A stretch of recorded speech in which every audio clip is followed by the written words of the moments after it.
त्याच्यामुळे मी आपल्या सर्वांना, आमच्या माता, आमच्या लाडक्या बहिणी सगळ्यांना विनंती आहे की जोरदार घोषणा द्या आपल्या देशाच्या. बोलो भारत माता की. हात वर करून, ज्यांना ज्यांना हात आहे त्यांनीच करायचं, नसलेली करायची गरज नाही.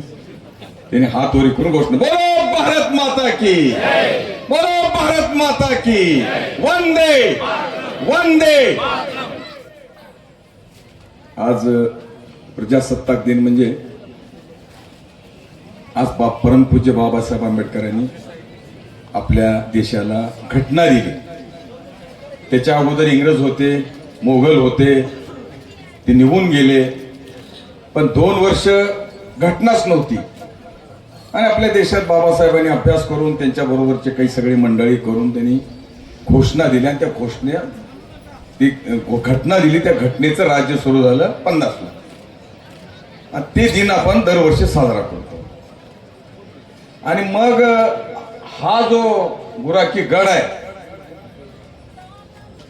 केशवरावजी धोंडगे साहेब यांनी निर्माण केलेला. आणि मी सुद्धा तुमच्या मतदारसंघातला, तुमच्या नांदेड जिल्ह्यामधला नाही, लातूर मधला आहे, पण त्यांचा खूप मोठा फॅन आहे. माझं अर्ध जीवन डाव्यामध्ये गेलंय ना अर्ध उजव्यामध्ये. मी जनता दलाचा समाजवादीचा पाईप होतो. भाई केशवरावजी धोंडगे साहेब शेका पक्षाचे होते. पण भाई आणि साथी हे दोघं भाऊच होते. ते एक विचार मानणारे होते. आणि माझं भाग्य आहे की त्यांचा प्रचार करण्याची संधी मला माझ्या 1977ला मला प्राप्त झाली.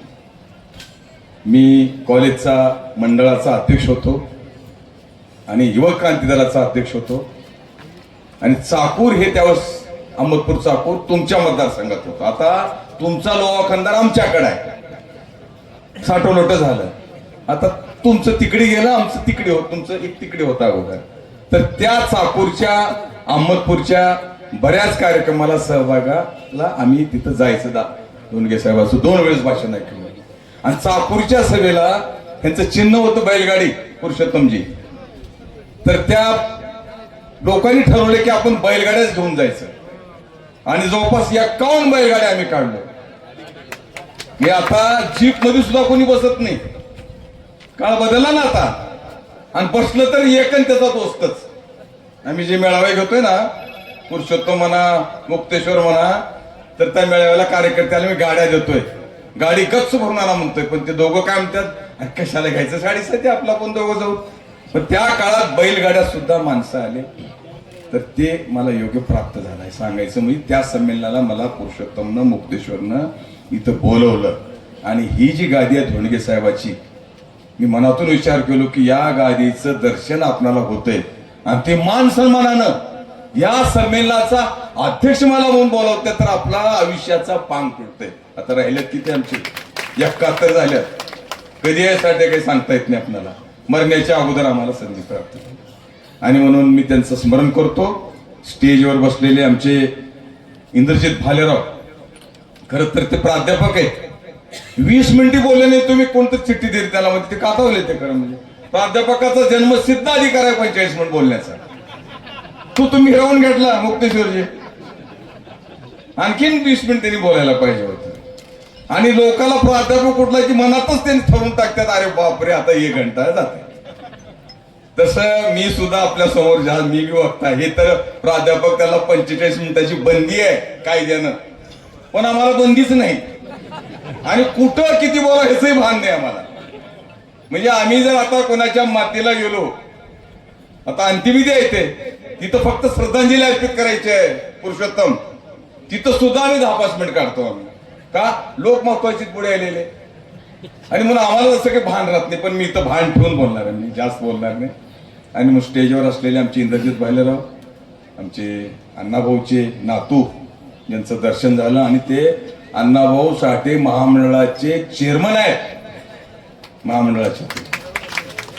आणि मग स्टेजवरचे सर आमचे गुरुनाथ काका, गुरुनाथ अण्णा, आमचे दुसरे मित्र लहानपणचे चळवळीतले ज्ञानोबा गायकवाड. वाटते का तुम्हाला 4दा आमदार होताय माणूस म्हणून? 4 वेळेस आमदार होते ते. आता चवणी घरोघर फिरायचं नव्हतं तेव्हा. घरोघर मी कळलं ना तुम्हाला, देणं ना घेणं. भाकर तुमची, पिठलं तुमचं, चहा तुमचा, गाडी तुमची. आता विठ्ठलराव ज्ञानोबाजी बदललं सगळं. आता किती सुंदर भाषण होऊ द्या.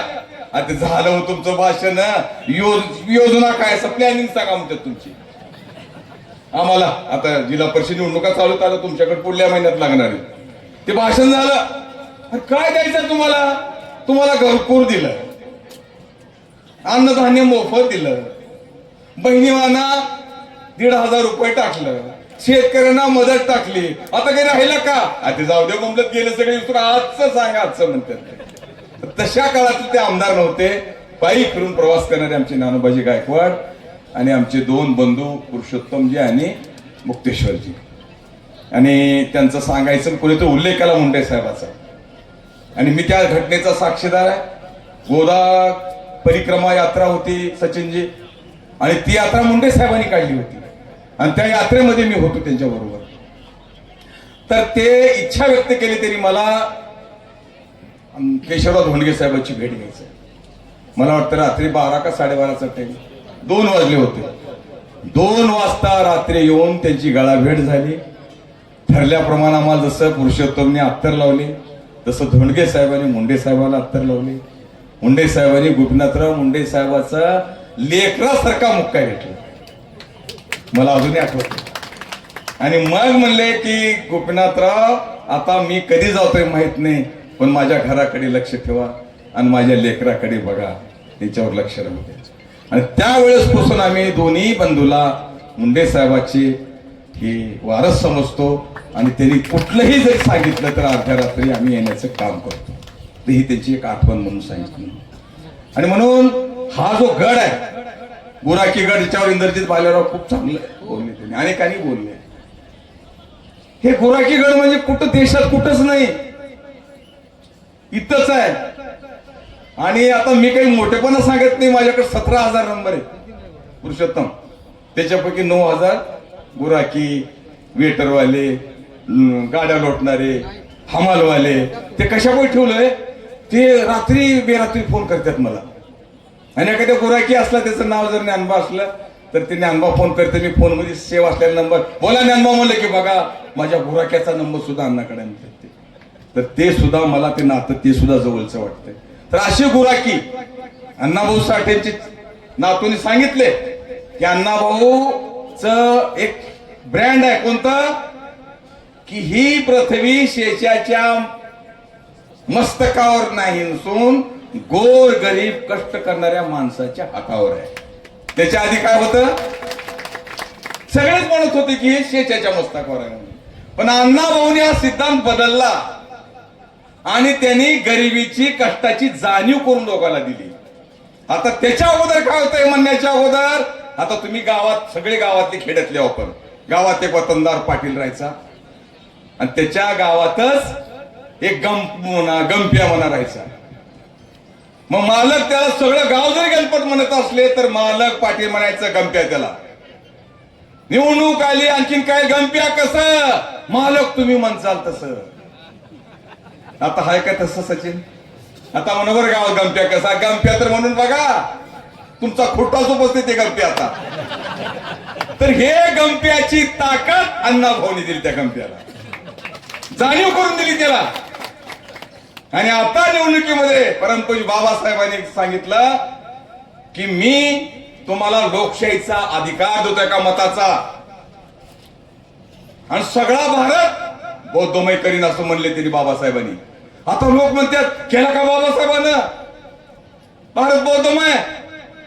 तर मी त्याला उत्तर देतो, त्यांनी एक मताचा अधिकार दिला. उर्मटपणाने वागतो आपण गावात रोज.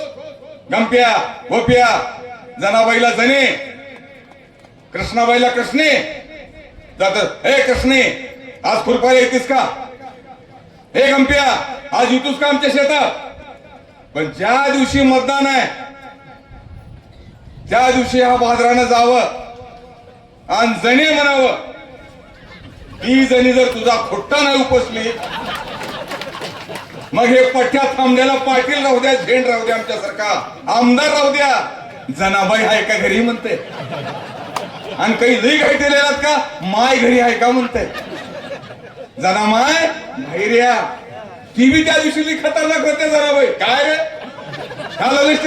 तसं नाही माय, मतदान चालू आहे, मला काय करायचं मग. तसं करू नको माय. अरे माझी गुडघी गेल्या तुला कळणार काय गाडवा माय. तुला खांद्यावर घेतो माय मी, तिथवर घेतो मी खांद्यावर. म्हणणार कुणाचं मत आहे हे बाबासाहेबांचं मत आहे. तुला खांद्यावर घेतो म्हणणार, खांद्यावर नेऊन तिथं मतदान होऊ द्या. पुन्हा तिने नाका विचारणार, पण एक दिवस का होईना बाबासाहेबांना कर कर कर वाकायला शिकवलं आमच्या सगळ्या लोकांना. चल वाक. तर हे मताचा अधिकार आहे. जसा अण्णाभाऊ साठेंनी आपल्याला कष्टामधून अधिकार दिला. बांधारे गड्या हो मालक, या रे शेताला. कुटक्यावर, शिळ्या कुटक्यावर लोक जायचे पूर्वी, पण अण्णाभाऊ झाल्यानंतर गुत्त घ्यायचंय का तर लोक म्हणाला गुत्त द्या गुत्त मालक. अरे तुम्ही कालपर्यंत शिळ्या भाकरीवर करत होता ना. नाही मालक, जमाना बदलला आता. माझा नेता अण्णाभाऊ होऊन गेला आणि त्याने सांगितला भाव ठरव. 400 रुपये होत नाही, 500 रुपये होत नाही, 1000 रुपये होत आहे. चल येतो. नाही तर अगोदर असं नव्हतं. तू चला म्हणजे की धड जायचे लोक. तर हे दोन माणसं म्हणजे आपलं दैवत आहे. आणि त्या दैवताचा कोणी पाईक असला तर त्याचं नाव केशवराव धोंडगे साहेब. कुणाला तर वाटत होतं मला सांगा गुराकी कधी संघटित होते. आता हे जर मी बोलवलं, मी दोनदा इथे साहित्य संमेलन अटेंड केलंय. आता हे जे कलाकार आहेत इथे तेव्हा ते बसलेत SP DYSP PI हवालदार काय काय गोविंद केंद्रे. अहो तुम्ही बोलते ठरलेलं कळत नाही सुद्धा पोटातलं पांढर होते. काय का गोविंद केंद्रे घरी. आमची बायको घाबरून गेली. ड्रेस नंबर 1 काय साडीची ते केले की माझ्या नवऱ्यानं वॉरंट आहे त्याच्यावर वॉरंट. अरे कशाचं वॉरंट. अरे चला लवकर जायच्या कोर्टामध्ये, त्याला घेऊन जायचं मला. मी 15 मिनिट का होणार लट लट लट कापायला होते ती पत्नी. 15 मिनिट का होणार. तर हे कलाकार सगळ्या महाराष्ट्राच्या कानाकोपऱ्यात आहेत. त्यांना सुद्धा एक दिवस इथं बोलवायचं काम आमच्या धोंडगे साहेबांनी केले. पण ह्या कलाकारांनी कुणाचं काही लुटलं नाही. एवढं सुद्धा घाबरून सुद्धा पुन्हा खरं सांगतात की नाही माय मी राईंदराव माय म्हणतात. तेव्हा तिथं थंड होती माय बरं झालं माय. पण ही कला त्यांनी जोपासली. काही मन कवडे तुमच्या शब्दावर शब्द सांगणारी किती कला आहे मागावर त्यांची. काही पोतराज आहेत, अजूनही त्यांची कला चालू आहे.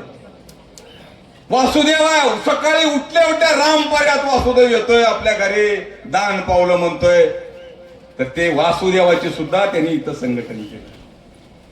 झाडावर म्हणणारे काय ते पाट पांगुळ आता कमी झाल्यात ते. तर अशा अनेक भटक्या विमुक्त जातीतल्या लोकांना घेऊन इथं गडावर आणण्याचं काम माझ्या केशवराव धोंडगे साहेबांनी केलंय. ते मला त्यांचा अभिमान आहे. आणि तुमच्या पोटातलं दुःख साहित्य तर आता इंद्रजित भालेराव तर प्राध्यापक आहेत. ते काय साहित्य काय त्याच नवल आहे प्राध्यापकाने साहित्य करणं म्हणजे. पण एखाद्या डोंबाऱ्यानं, एखाद्या कैकड्यानं, एखाद्या घिसड्यानं, एखाद्या राईंदरनं ती कला इथं करणं म्हणजे ह्याला म्हणतात साहित्य. जसं नामदेव ढसाळ, अण्णाभाऊ साठे ह्याला साहित्य म्हणतात. अरे शिकलेल्या माणसा तर कोणी लिहू शकतंय. पण 1.5 दिवस शाळा करणारा माणूस साहित्य उभा करू शकतोय. तर त्या 1.5 दिवसाच्या अनेक हजारो लोकांचं साहित्य निर्माण करण्याचं काम माझ्या केशवराव धोंडगे साहेबांनी केलं. त्यांना उभारी दिली या इथं गडावर. आणि आमच्या लोकांच्या पोटातलं दुःख तुमच्या ओठातून सांगा. आणि आम्ही भाषण करणं आणि त्या राईंदरनं भाषण करणं, आम्ही भाषण करणं, पोतराजानं भाषण करणं, आम्ही भाषण करणं, कैकड्यानं भाषण करणं, आम्ही काय भाषण करणं, मधून जोग्यानं भाषण करायची जमीन आसमानचा फरक आहे. त्याचं लोकांना पटतंय. कारण त्याच्या कष्टातून त्याच्या गरिबीतून आलेले आहेत. ते आम्हाला नाटकी समजतात लोक. मला बोलायला भयंकर हुशारी तर नाटकी समजतात. साठे सचिन आम्हाला लोक पांढरा शर्ट कपडा पांढरी पॅन्ट घातलं. आमची प्रतिमा पहिल्यासारखं राहील नव्हतं सचिन आता गावगाव. किती वेळा मी बोलला हे काहीतरी हनतायच म्हणतात. घरच मी खाऊ द्या, इमानदार नाही खाऊ द्या, हे काहीतरी हनतायच म्हणतात. मग सत्कार कसं ते सत्कार वगैरे राहत नाहीत आम्हाला. पुरुषोत्तमला अनुभव आहे, मुक्तेश्वरला अनुभव आहे, तर लीप दांडगा अनुभव आहे मुक्तेश्वरला. बाजा बँड 1000 माणसं आणि तिथं भाषण आणि तिथं ते स्टेज ह्याच्या भाषणाला गेलो एका दिवशी मी. अरे म्हणून पुरुषोत्तम काल बी त्या हेच होती की लोक, हेच बँड, हेच लोक, तर हे सगळ्यालाच राहतात. आणि पुन्हा निवेदन ठेवतात. जर आमदार असला तेव्हा साहेब एक 10 लाख रुपयाचा 20 लाख रुपयाचा निधी घ्या, त्याच्यासाठी सत्कार राहते आपला. हे आमचे गोपाळराव पाटील होते पुरुषोत्तम लातूरला, खासदार, फार इमानदार खासदार बिचारा. आणि असं मिरवणूक काढलं की काय म्हणायचं, अरे मिरवणूक काढू नका हो तुम्ही, शालश्रीपती घालू नका हो तुम्ही, फक्त तुम्हाला काय पाहिजे सांगा, मला तुमचं सगळं कळाले म्हणायचं. आणि म्हणून आमच्या आम्ही सांगत होतो, खादी घालणाऱ्या पांढऱ्या कपड्यावर लोकांचा विश्वास राहिला नाही. विश्वास राहिला पाहिजे, तसं आम्ही वागायला पाहिजे. आणि म्हणून हे जे विश्वास आहे, आता ह्या लोकांवर विश्वास आहे, गरीबावर विश्वास आहे लोकांचा, आमच्या पुढाऱ्यावरचा आम्ही हाताने घालून घेतलोय. हे काळ असा होता पेपरवाल्यांचा काळ, माहित आहे तुम्हाला. काही घटना घडली, ते इथं पत्रकार असतील, इतका विश्वास होता पत्रकारावर, अरे तुझ्यावर हे गोविंद केंद्र तुझ्या पेपरमध्ये हे आले, अरे म्हणजे चुकीचं आहे, उगं कसं राहते, पेपरमध्ये आले खरं राहते असं म्हणायचे लोक, पेपरमध्ये आले खरं राहते. आता काही लोक काय म्हणतात, पेपरमध्ये काही बी येते. मोबाईलवर विश्वास होता सुरुवातीला व्हॉट्सअपचा, आता काय बी डुप्लिकेट चेहरा, म्हणजे एकूण मी चांगल्या नेता सुद्धा चेहरा दाखवायचं त्याचा आणि खाली दुसऱ्याचाच दाखवायचं आणि त्याच्यावर हिरोईन थांबवायचं, ते टाकायचं व्हॉट्सअप. लोकांचा विश्वास राहत नाही आता. ते आता एकच थोडा थोडा विश्वास आहे, ते न्याय व्यवस्थेवर, ती सुद्धा कधी संपुष्टात येते माहित नाही. तर हे विश्वास जोपर्यंत आम्ही निर्माण करत नाही तोपर्यंत समाजाचं काही खरं नाही. आणि हा निश्वास त्या काळात होता लोकांवर. आणि म्हणून धोंडगे साहेब अशा माणसाला आणायचं आणि आपल्या साहित्यातून आता इथे एक मसुंजुगी बसलंय. हे मसुंजुगी आमच्याकडे हनुमंत महाराज मसुंजुगी होता. जॉर्ज फर्नांडिसच्या सभेमध्ये त्याला मी बोलायला लावलो, तर मी अक्षरशः खोटं बोलला, जॉर्ज फर्नांडिस पेक्षा जास्त टाळ्या त्या मसुंजुगीला पडल्या. का म्हणले, हे खरं बोलले म्हणले. तर हे साहित्य या गादीवरून, या स्टेजवरून धोंडगे साहेबांनी आपल्या दुःखाचं, पोटातलं दुःख त्यांच्या ओठातून मांडण्याचा प्रयत्न ह्या स्टेजवर झालेला आहे. म्हणून ही गादी फार महान आहे, ही गादी फार मोठी आहे. आणि त्या गादीवर मला आज बसण्याचा मान, सन्मान तुम्ही दिलो दोघा बंधूंनी, माझं मन भरून आलं. काय मी त्या पात्रतेचा आहे का नाही मला माहित नाही. मी म्हणलो मी पुरुषोत्तमला, अरे मी उभं येतो हो, मला अध्यक्ष वगैरे करू नका हो, ती फार मोठी गादी आहे ते. तर त्यांनी नाही अण्णा म्हणजे तुम्हाला बिलकुल तुम्हाला बोलवणार, मी बोलवला, इथं आलो मी. आणि एवढं सगळं मिरवणूक फिरवणूक सगळं बघितलं मी. तर हे आता मी त्यांना विनंती करणार आहे. आणि तुम्ही धोंडगे साहेब कोण्या पक्षात आहोत दोघं भाऊ मला माहित नाही. कसं आहे, भाऊ की भाऊ कुठं का असणार, पण भाऊ साहेब शेवटी मातेला यावंच लागते, लग्नाला जावंच लागते, किती मारून घ्या तुम्ही. तसं तुम्ही आमचे भाऊ कोण्या पक्षात आहो मला माहित नाही मुक्तेश्वर, पण तुमचं सगळं आपलं घरेलू रिलेशन आहे. शेख हा नाही नाही रिलेशन घरेलू आहे आपलं. आणि म्हणून तुम्ही इथं बोलवलात, मला काही गोष्टी तुम्ही मला सांगितलं, इंद्रजित भालेरावनी सांगितले. आणि म्हणून मी एका पक्षाचा जबाबदार भारतीय जनता पक्षाचा कार्यकर्ता आहे. आणि माझं आणि आमचे लाडके देवाभाऊ यांचं नातं सुद्धा चांगलं, मला ते माझं ऐकतात, मधी तरी होती त्यात मला माझं ऐकतात म्हणून आहे. तुमची जे काही कल्पना संकल्पना जी आहे तुमच्या पोटात, ती मी त्यांच्या समोर मांडतो. आणि मी तुम्हाला वचन देतो की माझ्या देवेंद्र भाऊकडून तुम्हाला हे मान्य करून दिल्याशिवाय मी राहणार नाही. तुमच्या या गडाला चांगलं गड पण प्राप्त होईल. मी आता म्हणलो पुरुषोत्तमला, ही परंपरा जपली तुम्ही. उद्धव ठाकरे त्या कोणत्या मैदानावर सवार आहे त्या दसऱ्याला, शिवतीर्थावर दसऱ्याला होणारच. गोपीनाथ गडावर मुंडे साहेबांनी परंपरा चालू केली आहे, ती सभा होणारच. आणि आता हे गोराखीगड 31 वर्षापासून इथं संमेलन होणारच गडावर. आणि ह्या गडाला गडपण द्या तुम्ही, नुसतं गड करू नका, ह्याला गडपण द्या तुम्ही. जाऊन या वर नारायणगड, जाऊन या वर गड, जाऊन या भगवानगड बघून या सगळे गड. त्या गडाची उन्नती, त्या गडाची प्रगती अशी एवढी चांगली, तर जमीन मी तुम्हाला चांगली आहे, जमिनी भरपूर आहे. एक नवा चांगला गड निर्माण करण्याचा प्रयत्न करा. आजही केशवराव धोंडगे साहेबांच्या विचारावर विश्वास आहे लोकांचा. तो विश्वास सार्थ करण्यासाठी दोघा भावांनी निर्माण करावा एक चांगला गड. आणि दरवर्षी असं साहित्य संमेलन मी तुमच्या बरोबर आमच्या देवाभावाकडे, देवेंद्र फडणवीसकडे येतो. मी विनंती करतो साहेब, पंकजाताईला विनंती करतो मी, पुरुषोत्तम मी तुम्हाला शब्द देतो की तुम्ही त्याला मी विनंती करतो, भाऊ एक दिवस काय तुम्ही या गडावर या, मी तुमच्या हात जोडतो, येऊन गड बघा तुम्ही. पंकजाताईला मी विनंती करतो, मी तुमचा पायी काय आणि त्यांना अजून विनंती करतो. आणि मी सगळ्यांना थोडं भाषण करतो, माझं लांबत गेलं, पण आपण माझ्यावर विश्वास ठेवा की आजपासून ह्या गडाला दिवस चांगली येतील. आणि मी त्यांचं जे ऐकलो, एवढ्या लोकांना जेवायची सोय करतात. धोंडगे साहेब गेल्यापासून गुराख्याला 500-500 रुपये देतात मानधन. हे फार अवघड काम आहे. आणि जसं अण्णाभाऊने सांगितले तसं बाबासाहेबांनी सांगितले, शिका, संघटित व्हा. तसं बाबासाहेब गेल्यानंतर एवढ्या संस्था निर्माण करणं, तांड्यावर खेड्यावर निर्माण करणं, तर ह्या डोंबाऱ्याच्या, कैकड्याच्या, मसनजोग्याच्या, ह्या राईंदराच्या पोरांनी शिक्षण घ्यावं. शिक्षण हे वाघिणीचं दूध आहे, जो कोणी पिईल तो गुरगुरल्याशिवाय राहणार